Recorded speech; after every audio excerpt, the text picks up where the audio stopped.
Hello there, I'm Praveen again and continuing the series of videos on the different topics of constitution. Today I'll give you some information about the citizenship part of this constitution.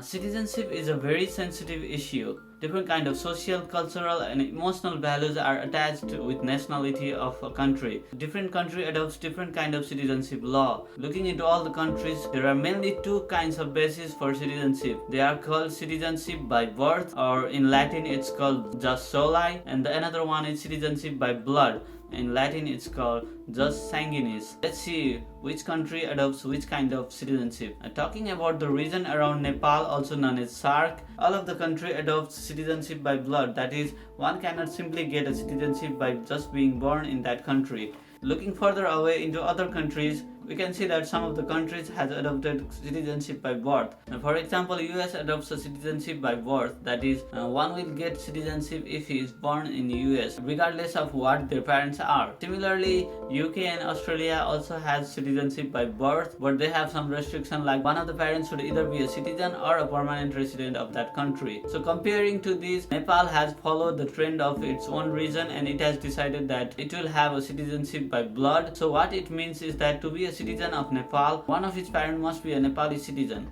So now let's go inside the constitution of Nepal and let's see how the citizenship law has been defined. So first of all, let's focus who will be called the citizen of Nepal. Firstly, one who has already acquired a citizenship of Nepal before the formulation of constitution, he will be entitled to a citizenship even after the constitution. Secondly, a person whose father or mother is Nepali citizen will automatically have a Nepali citizenship. This point was hugely debated and hugely protested because in the preliminary draft it was said that both of the parents, father and mother, should be Nepali citizen for a child to be Nepali citizen. So this was hugely protested and debated, and finally it was decided that the end will be changed into or. So anyone of father or mother could be a Nepali citizen for a child to be Nepali citizen. Thirdly, any child found in Nepal whose parents are not known or not found, he will be entitled to a citizenship of Nepal, but later when its parents will be found, the citizenship will be decided on the basis of the law. Fourthly, if the government decide to give honorary citizenship to any person, he will be entitled to the citizenship of Nepal. Fifth one is any person who is residing in a foreign country and having a foreign citizenship. If his or her father, mother, grandfather or grandmother, any one of them is a Nepali citizen, then he or she can have a non-residential citizenship which will give them a limited right. Lastly, if any region is annexed by Nepal, all the people of that region will be the citizen of Nepal. So now let's talk about what are the types of citizenship defined in the constitution of Nepal. There are mainly two kinds of citizenship: citizenship by descent and naturalized citizenship. There are also other kind of citizenship like the non-residential citizenship and the honorary citizenship, but we will mainly discuss about these two citizenship because these two will be the mostly used citizenship in future. So what is a citizenship by descent? Citizenship by descent is the primary kind of citizenship.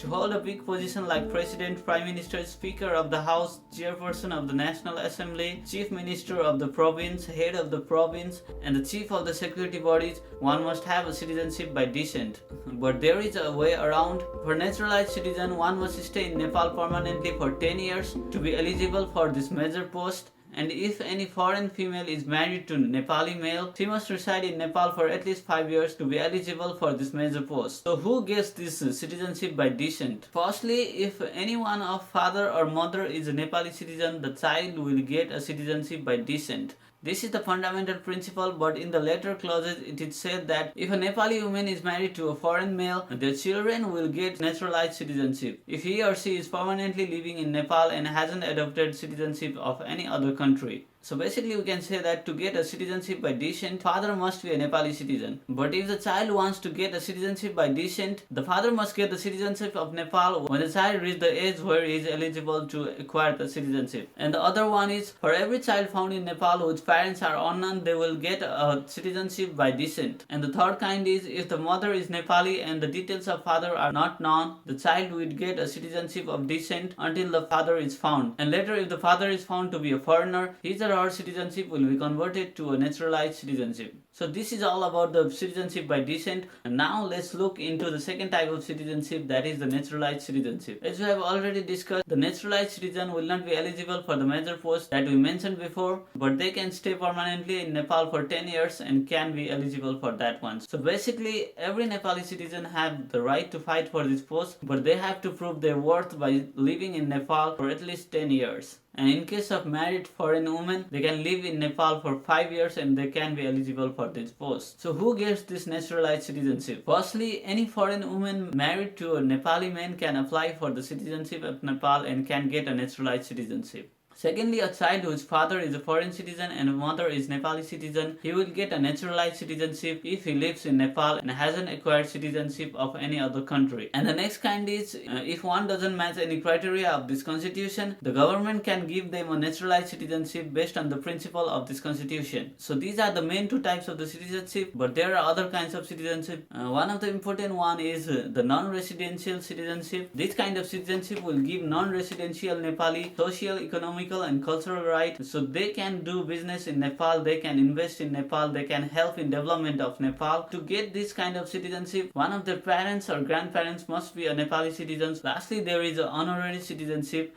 This is mainly given to people with significant achievements in different fields that the government thinks is worth adding to Nepal. So these are the kinds of citizenship and how the citizenship law is defined in the constitution of Nepal. The dissatisfaction to the citizenship law is also a cause of Madhesi protests going on in Nepal. So what the demand of Madhesi people is that every citizen of Nepal should be able to get into the major post of the country, which seems reasonable. But what the constitution maker has decided is that yes, every citizen can get into the major post, but if you have acquired a naturalized citizenship, you must prove your worth to the country by staying in Nepal for at least 10 years, which is also a valid point and is also a debatable one. And if you want to give any perspective on the citizenship issue, please do comment in the comment section. And if you still have some query about who will be called a citizen of Nepal and what kind of rights different kinds of citizenship will have and whether a person can get in the major post or not, please feel free to comment, leave your questions. I will be happy to help. If you think I have missed anything or I have misinterpreted any information, please let me know through the comment and I will try to correct myself. And if you like this video, give me a thumbs up, share it with your friends so everyone can know what is inside the citizenship law of Nepal. And if you want to get more of the videos like this, please subscribe and be updated about the matters of Nepal. And I hope you enjoyed this video and thank you very much for watching.